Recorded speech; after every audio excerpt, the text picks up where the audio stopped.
Dead Men Tales is brought to you by SupplyHouse.com. What if I told you you could skip waiting in all the long checkout lines this winter by shopping for your next heating job from home? Sounds pretty good, right? Just go to SupplyHouse.com. Supply House carries over 200,000 high-quality name-brand heating products and replacement parts at honest prices to make your next job simple. Visit their site or download the SupplyHouse.com app.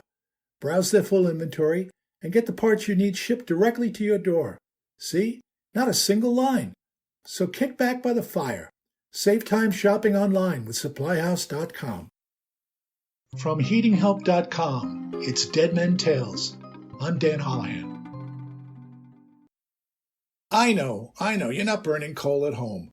Very few Americans are, but that was the title of the short silent film I watched on YouTube. The United States Bureau of Mines, Department of Commerce, made it during the 1920s, and it's filled with drama and also an annoying surprise. Our government was trying to get us to save energy to avoid scarcity back then. They did it with drama and a certain amount of deception. Allow me to set the scene. But first, full disclosure. The film opens with a notice that our government made this film with the cooperation of the Peabody Coal Company. That was notable. Francis Stuyvesant Peabody was just 24 years old in 1883 when he started that Chicago company with an investment of $100. He went on to become a wealthy coal baron and was nearly selected to be Adlai Stevenson's running mate in the 1912 presidential election. During World War I, Mr. Peabody chaired the Coal Production Committee of the Council of National Defense and was the assistant to the director of the Bureau of Mines. So there you go. We have our sponsor. Next up on our silent screen is a note that reads, "With the perfection of the steam engine and boiler, the demand for coal became so great that engineers have been forced to give attention to the conservation of heat by covering the pipes with a non-conductor." So we're talking steam heat and pipe insulation here, right? I like that. All steam pipes need insulation, so the steam doesn't turn back into liquid water while it's still in the basement. If it does, the radiators upstairs are going to be cold and the people are going to be miserable. It's also good to insulate hot water pipes, but it's not as critical as it is with steam pipes. Hot water doesn't want to condense into hot water. It's already there. Okay, let's meet the actors. We have a candlestick phone in a room that also has lovely furniture and a grand piano.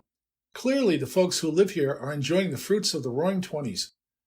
A middle-aged woman answers that phone, and we switch to a close-up of her neighbor who is making the call to invite her and her husband over for tea. The couple gets crazy excited about this. They grab their top coats and hats. Tea does that for some people. But before they can leave the scene, the woman says, by way of a silent screen sign, "Everett, don't forget the fire."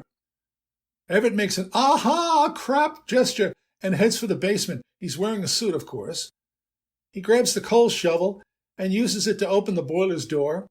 He shoves in a load of coal, closes the door, puts down the shovel, and heads back upstairs. But not before we get a close-up of some lovely Peabody coal burning brightly. But here's the thing. I'm taking a close look at that boiler. Things hydronic just jump out at me, and this is clearly a hot water boiler. I can tell by the near boiler piping. The supply and return pipes are the same size. You don't have that in a steam system. There's also no gauge glass and no petcocks that might substitute for a gauge glass. These folks clearly have a gravity hot water heating system. The boiler is covered with asbestos, but all the pipes are bare. I can see that. They cut to a close-up of a thermometer near the boiler. It reads 80 degrees. Back upstairs, he says to his wife, by way of that silent screen sign, "The basement is so warm the fruit is spoiling, but here we are freezing." Okay, so there's the problem. Got it. Next scene. They arrive at their neighbor's house. The neighbor guy takes their coats, and Everett goes immediately to the radiator and wiggles his butt into it while rubbing his hands in delight. It's a bit salacious, and I'm waiting for the neighbor lady to give him back his coat and toss him out into the street. But instead, Everett says, "I'm glad you phoned. Our place is as cold as a barn. How do you keep your house so warm?" Okay, that's safe. The neighbor guy lights their cigars and says to Everett, "Come downstairs and I'll show you. Guys will be guys." So now they're in the basement, and I see that they have identical hot water boilers. I'm getting a feeling we're back in the same basement we were in before because that would cut the cost of the filmmaking. But the pipes now have insulation on them. The neighbor guy says, "Our two houses are built alike." That's for sure. "The boilers are of the same make and they burn the same type of coal." That would be Peabody coal. Meanwhile, the camera switches to upstairs where the neighbor lady is showing off her thermometer and smiling because the temperature is just right. They go into a bedroom and they look at this big kid sleeping in a crib. "Our home must be kept warm because of the baby," she says.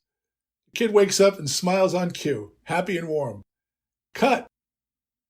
Back in the basement, the neighbor guy points to the covered pipes and says, "The key to heating efficiency is right here.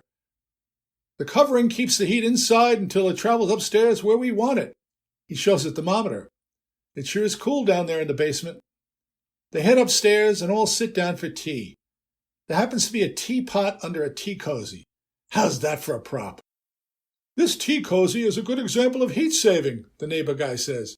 "It keeps the heat in." But meanwhile, and because I'm just bent this way, I'm noticing that every time they show a radiator, there's always something strategically placed to hide the radiator's return piping. A person's leg, a vase, a chair. They really want us to think this is one-pipe steam. It isn't. "Steam is conveyed to different parts of open stretches of industrial plants only by covering pipes," the neighbor guy says as the camera switches to a working power plant. I sigh and shake my head. Then they show a steam locomotive factory. "Every locomotive is lagged to conserve the heat generated within it." I'm watching all of this and mumbling, "You have hot water system, jerky." But they're not answering because they've been on the other side of the lawn for quite some time now.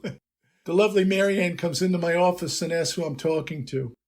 She sees what I'm doing, shakes her head, and leaves. Cut to a 1920 commercial boiler room. "The even distribution of heat throughout the massive department store is possible only because the conveying pipes are covered," the neighbor says. Grr. "There are thousands of heat units in 1 pound of coal," the neighbor guy continues. "It is these you buy when you purchase fuel. The problem is to prevent the escape of those heat units except where you want to release them." "It's not steam," I gag at my screen. "It's hot water." But wait, it gets worse. They now segue to a cartoon that has tiny black heat units that look like cockroaches streaming through a pipe and heading for the one-pipe steam radiator, which neither of these knuckleheads own. "At your house, Brown," the neighbor says, "the majority of the heat escapes into your basement and never reaches your rooms." Okay, so now we know Everett's last name is Brown, but I'm wondering why his neighbor is calling him Brown instead of Everett. Back to the cartoon. There's more cockroaches. One appears on the top of an uninsulated pipe elbow and shouts to his brethren, "Come out! It's easy!" Heat roaches spew from the pipe. I'm reaching for a can of Raid. Anyway, they finish their tea and get up to go home. Not the roaches, the people.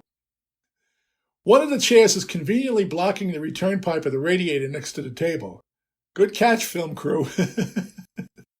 "I shall order coverings for our pipes and our boilers first thing in the morning," Everett tells his wife when they get home. She smiles and nods at his brilliance. The next day, we see 2 workmen in the basement. They're covering a bare boiler with asbestos. This is the same boiler that was completely covered with perfectly fine asbestos yesterday, which tells me that Brown is probably getting screwed by the contractor. Give me strength. Did you like that story? If so, please share it with your friends. And please subscribe to this podcast. I have many more Dead Man Tales to share with you.